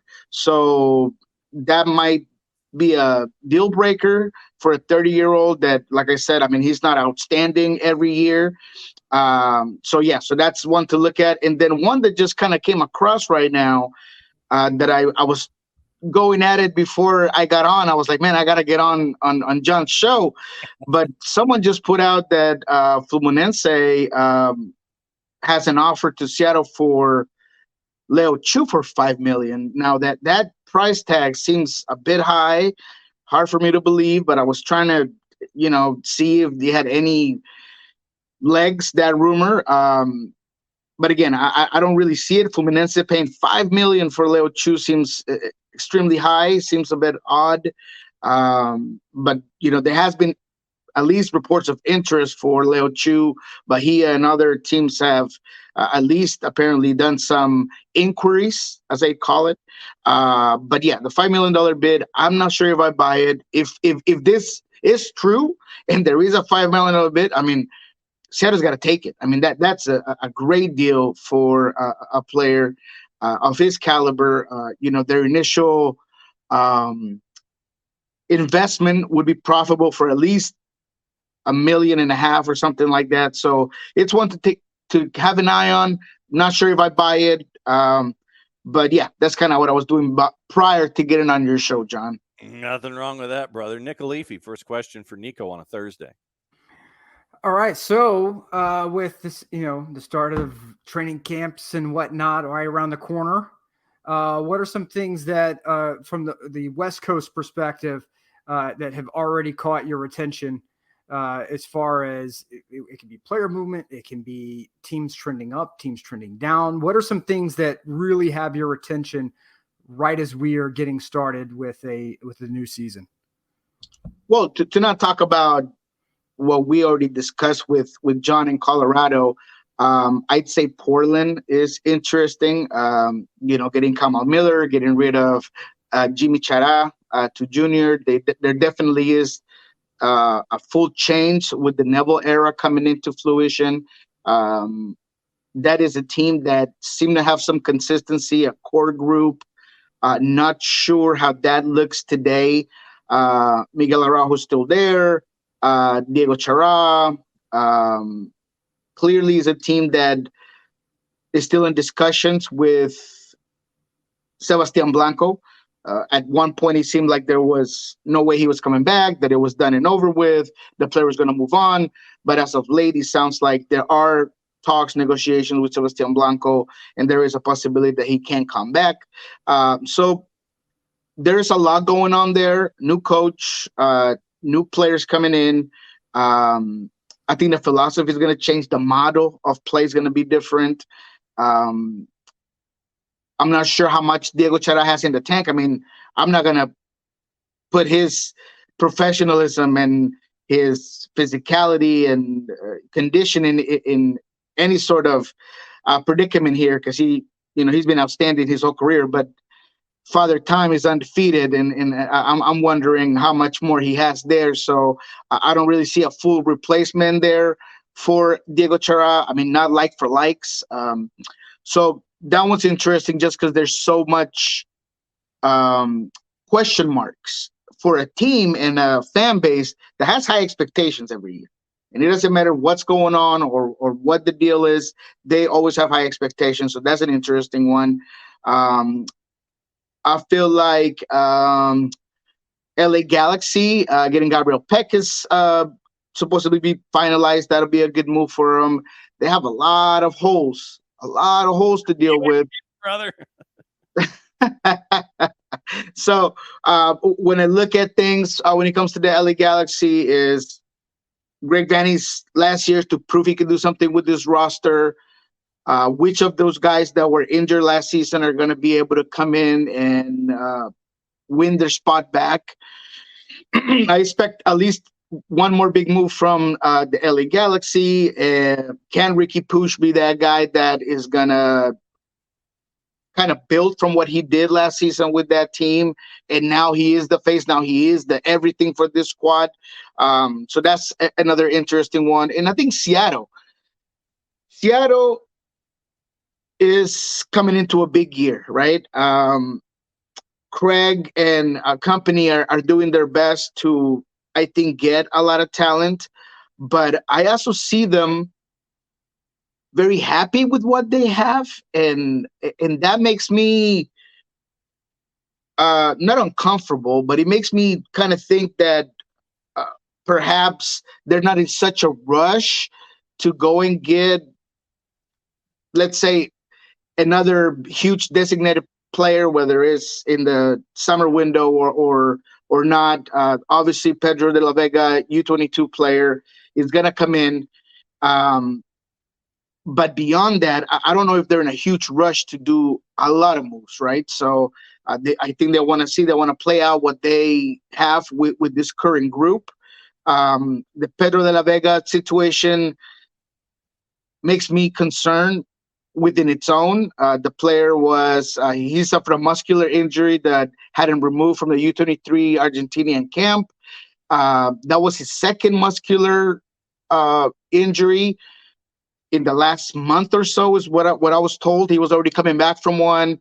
So it's concerning when you're paying $6 to $7 million for a U22 player that is supposed to come and kind of be your new star, and he has some injury problems. There are some concerns about how consistent he can be. I've been talking to a whole lot of Lanús media members, and some have a really high praising assessment of Pedro. Some others just think that he might not have that X factor to put a team on his shoulders, to be a star in a team. So it's going to be interesting how that plays out for a Sounders team that I think once more, I think that they got far and they thought they could get even farther last season. And they're hoping that guys like Albert Rusnak and Raul Ruiz and some of those guys that maybe were not as stellar as they usually are can pick that level of eliteness up. But that's another one that's interesting here in the West. One team that you haven't talked about is LAFC. And we have, if you believe Insta or the IG or the Gram or whatever the kids are calling it these days, plus reports out of L'Equipe in France, Denny Bouanga wants OUT out. And there's also the wild-ish rumor, and I mean wild-ish, not wildish, meaning that it's kind of wild, but the wild-ish rumor about Karim Benzema not being happy about playing in the league that he's currently playing in, that we don't name or endorse or talk about when it's on television, and that he wants out after winning the battle with Nuno Espirito Santo about style of play. So Denny Bouanga wants out now. He wants to get paid. He wants to go to Europe. And the weird, wild stuff about the next wild pick that Thorington possibly could bring in Are you hearing anything about LAFC and Denny Bouanga? And even if you're not, what do you think about Bouanga wanting to jet? Yeah, no, I don't have any insight on the story other than what I've been reading and doing my research on. And it has been surprising how vocal he's been to get out. Maybe he's trying to maximize his value after a fantastic season. Definitely the best year of his career in general senses, what he's been able to do in all competitions with LAFC. Does he really want a new challenge and a new place, or is he looking for that very big price tag? I think that's what it is. Just one more big check and kind of maximize your value. Don't know if there is a team that's going to go out there and pay as much as he's expecting to get paid. It might sound dismissive, but I think that there is a lot of teams in Europe that don't think highly of MLS, and maybe his productivity could be, not be as high praised as he thinks he might be. In my opinion, I think he should stay. He continue to build in LA. This is a growing league. There's so much going on internationally here. He's getting paid well. He can get paid more money with LAFC if he'd like. So that's just kind of my 2 cents on the matter. In terms of Karim Benzema, after the Lloris move, it's hard for me to just say, hell no, it's not going to happen. I mean, it seems like nothing is out of the reach of LAFC because of everything that they've been able to do, and having an ambassador like Cellini and everything that they've been able to do lately. It seems like Thornton just has guys on speed dial and can get whoever he wants. So can it happen? Sure. I don't think it's out of the question that maybe it happens.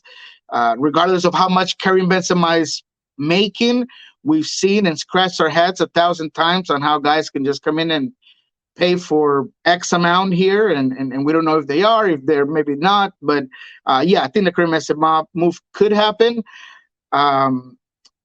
Would it be keeping up with the Jonesons, with Inter Miami and Luis Suarez coming in? Perhaps. I don't know if that is something that LAFC's in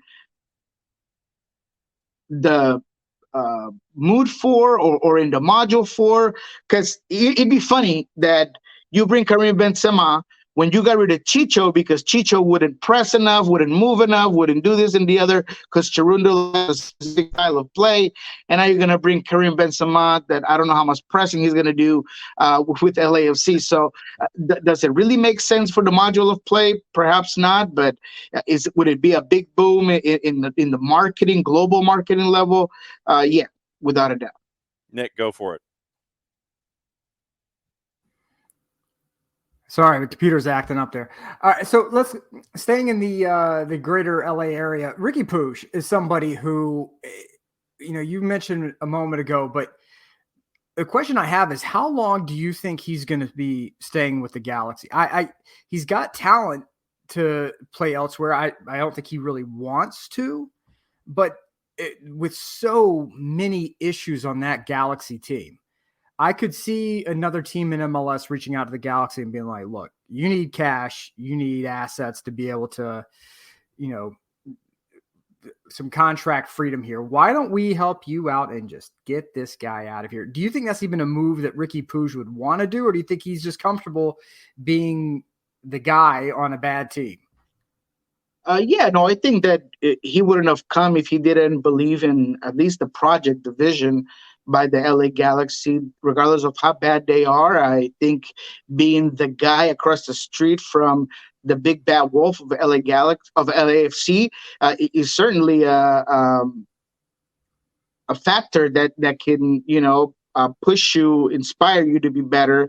I don't know if there's a team that would go out there and put a big load of money to try to get Ricky from LA Galaxy, because I feel like their price tag would be very high. I think they would upsell him without a doubt, and I would doubt LA Galaxy would do it. How much more would it take for them to go get the right guy, make sure that he does play? I mean, he has already been proven on the field. He's been proven in the locker room. He's been proven with Greg Vanney.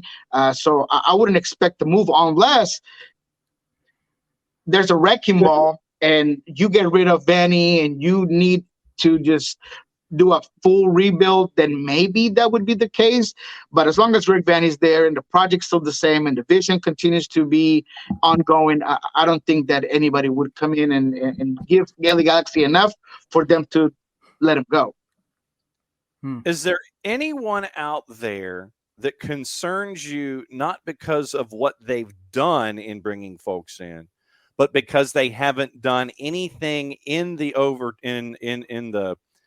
gap time since MLS season 23 ended? Is there anybody that concerns you because they haven't done anything yet so far? Because they're standing pat with who they have, is there anyone you're sitting there and scratching your head going, bruh, you really need to kind of get to moving here because camp opens up this weekend? Yeah, I think San Jose. It looked like they've tried to make moves and just they haven't been able to do it. They were in the Nicolas Sodero sweepstakes. They did not get it. Today there was a report that they went for Alexis Vega and they were unable to make it happen. Traujo is gone. There's just a lot of departures. Montero's gone, and they haven't been able to bring anybody in. Lucho Gonzalez is one hell of a coach, but I don't know if he has enough pieces right now for me to feel comfortable with that team. Kate Cowell moving to Chivas, fantastic move, right? Something that is unprecedented to a certain extent because of the way that it was done. But Kate Cowell was a player that gave you something absolutely different, whether it was off the bench, whether it was as a starter. He had all this potential. Now you lost that, and you haven't been able to bring anything in. So I think San Jose would be a team that I'm concerned for their lack of urgency. To one, replace players, and two, just load up. Because regardless of how decent they were last season, and there were times where they did look good, they seem to be needing more talent there, and they just haven't been able to do that. Nick, go for it. Yeah. So here's a question to the floor, and our guy Niall brings this up. Minnesota. Oh, Minnesota. Yeah, no, I think Minnesota is another team that, unfortunately, I hate to say it like this, but it seems like management in general is just okay and complacent with being a mid-table team, if you will, or that as long as we are somewhat competitive, it's going to be okay. But I agree. That's another team that it's been radio silence down there. And you would think that with everything that happened last season and with, now Reynoso at least being able to start off the year with your team and you might want to maximize that. You'd go out there and get another 9, get maybe another winger and make this team more goal dangerous. But that's just not the case. Fragapane was kind of put on the fridge for the majority of the season. Is that going to change now without Adrian Heath? Perhaps. So are they betting on that? I'm not sure. That's another team that you're absolutely right. It is concerning, but perhaps the level of certain players maybe give you a little bit of a higher floor. But at the end of the day, you're right. I think that this team is way too complacent, and maybe that's the reason why they have no urgency to get anything done. Well, look, I have a solution for that. Oh, and I've pitched this before in back channel. What I think that the league needs to step in and reach out to the Wilfs and say, look, we will buy Orlando City from you, right? You take Minnesota United, where you already have a bulk of your businesses. You have the indoor stadium. You have everything, because playing outdoors in Minnesota in March, and let's be honest, March and April not attractive to anyone else in the world but people in Minnesota, right? Yeah. So let the Wilfs have the Minnesota United. Let them take it and put it in their big, beautiful stadium where the Vikings play, And then you could find a buyer, I'm pretty sure, for Orlando City that would make sense with someone who has businesses down in the footprint. And you could broker it with Inter and Co. I mean, yeah, because the team's already a laughing stock as it is because of stupid things like Inter and Co. But I mean, it just from the minute that this team, Minnesota, has come into the league, and they had the very unfair expectations of matching up with Atlanta United's ambition, openly coming out, signing people from South America at a clip, going big on free agents, being competitive, blowing Minnesota's doors off, in the magical snow game. Mm-hmm. And Minnesota's just like, well, we're just going to kind of do it what we do. Okay. We're just going to do it at our own speed. And they never got out of third gear. Mm-hmm. Like they never shook off. Like they had one run in the US Open Cup and that was it. Mm-hmm. And outside of that, it just, I think Minnesota needs to look at the East Coast and the friends from FC Cincinnati and realize the difference that it can make when you make a big change at the top. And in 2 years, this team is completely different. Mm-hmm. Not only are they elite at the league level, but they are selling a guy like Brandon Vasquez to Monterrey. They are building and growing players. They are developing. They're getting a guy like Miles Robinson. I mean, they're now a team where players want to go, where teams are looking for talent at, and they're elite within the league. So this was a 2-3 year turnaround. Why can't Minnesota do that? Because I do like that fan base. I have a lot of following from Minnesota that, they're there every day, every game. They're still hoping that things change, that they're now without Adrian Heath, maybe that lack of entertaining soccer goes away. So I think that what they really do need to do is just make a big change at the top and start from the very beginning and really change the philosophy there and make this team win now and do it just like FC Cincinnati. All right, so what's going on at Pulso Sports and the Soccer Bar coming up at the top of the next hour? I know that you're a very, very busy man on Thursdays. What do folks need to know? Yeah, well, Pulso Sports, we are looking for a couple of very interesting guests, some that would be a big deal for me to get them, but have not been able to confirm those. So just stay tuned. Can't say no names at the time because if they don't happen, then I look like poop. So hopefully I'm trying to get them, but both relevant to MLS. Stay with me on Twitter.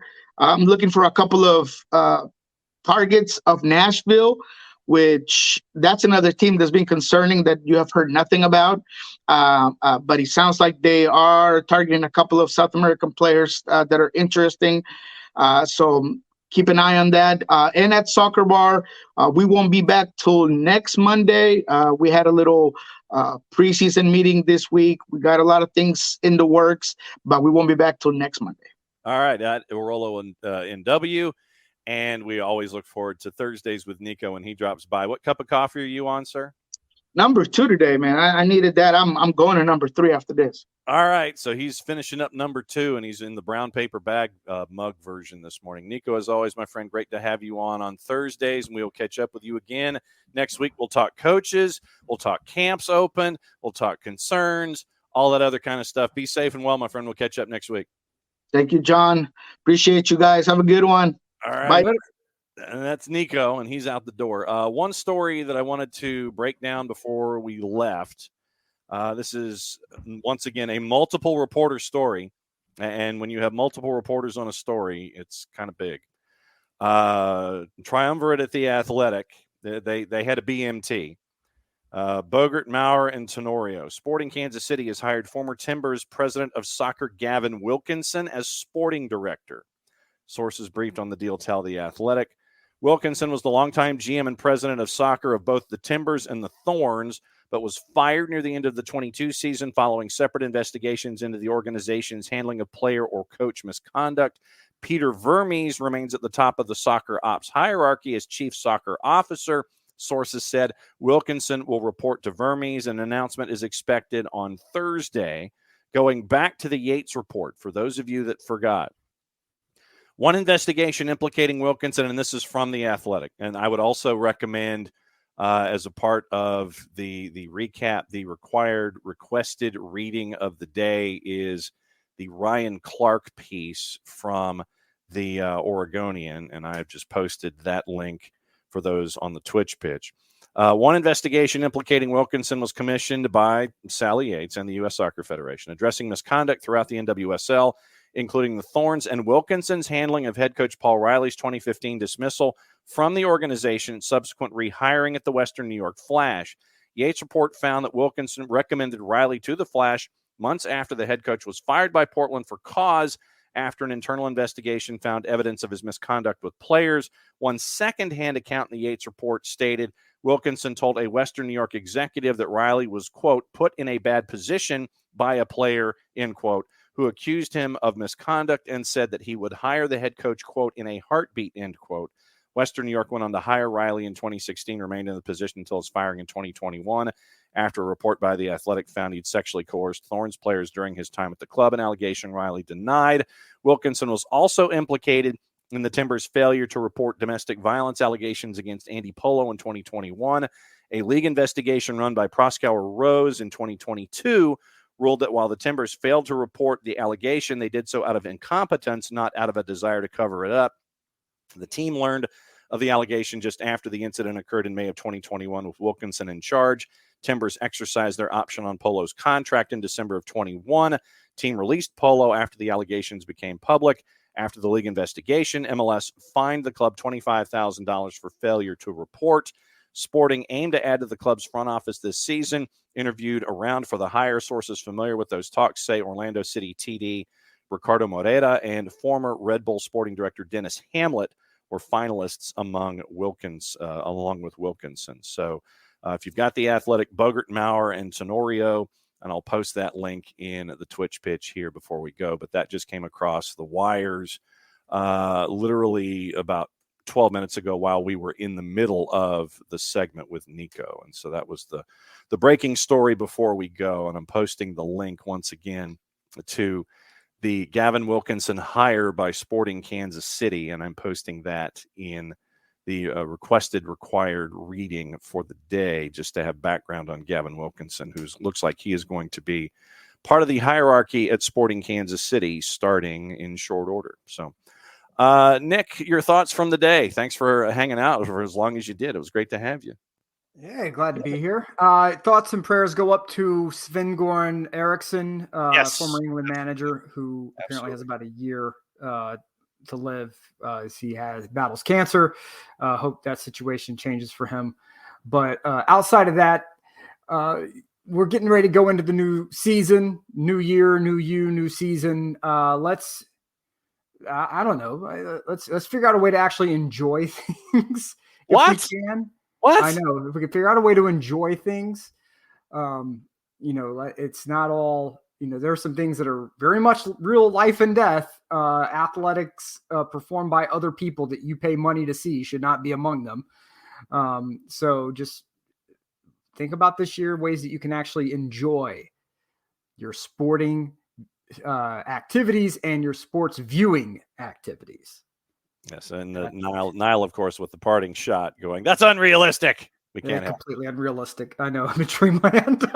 Yes, exactly. So we'll be back at it again 9:05 tomorrow morning to put a bow on the week, get you ready for the weekend. Pitchers and catchers report for Atlanta United on Saturday. Looks like first day of camp is on Monday. Do not have a preseason schedule yet, but we do know about the scrimmage in Birmingham on the 27th, and we will be announcing stuff, I think, as we get closer to the 27th as well. So we're trying to finalize some things. We'll be over there hanging out and having fun and watching at Birmingham Legion at Protective and Atlanta United. So it'll be a fun one on the 27th, waiting for a preseason schedule. And everybody's supposed to report for physicals on Saturday. Camp starts on Monday. So, Nick, if you would please, since you are here, please send us home for a Thursday. Until next time, everyone, just remember that we love you very, very much. We're so grateful that you tune in and listen to us ramble abouts and whatnot. And until next time, everyone, please take care of yourselves and each other. Mucha, mucha, yo. What he said. Back again, 9:05 tomorrow morning.